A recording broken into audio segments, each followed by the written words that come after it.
Thank you, Bob. A controversial verdict in an Arlington courtroom today. Jurors found Sheriff's Deputy Craig Patterson guilty of voluntary manslaughter for the death of Julian Dawkins. Patterson avoided a murder conviction and now waits for his sentence. Northern Virginia Bureau Chief Jeff Goldberg has been in the courtroom all week and has reaction from today's verdict.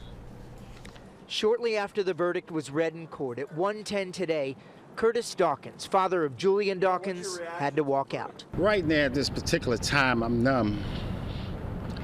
Numb, but not unexpected.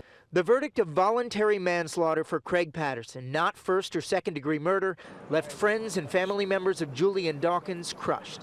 Several cried in court, including Dawkins' mother, Gwen Pratt Miller, who held her head in her hands, sobbing. What's important now is that I'm at a loss.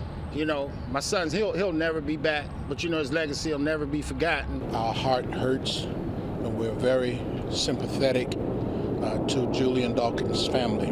All week, the prosecution pressed the case that following a verbal altercation between Patterson and Dawkins early on May 22nd in the Lansdowne section of Alexandria, Patterson returned to the scene and maliciously and intentionally shot and killed Dawkins.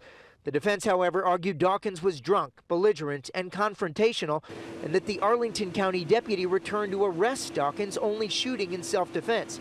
Right after the verdict was read, the sentencing phase began.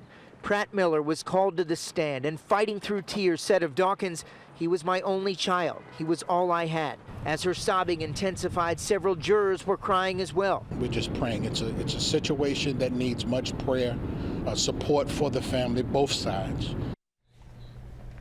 Well, the jury has the option of recommending a sentence for Patterson of 1 to 10 years in state prison or 0 to 12 months in jail, plus a $2,500 fine.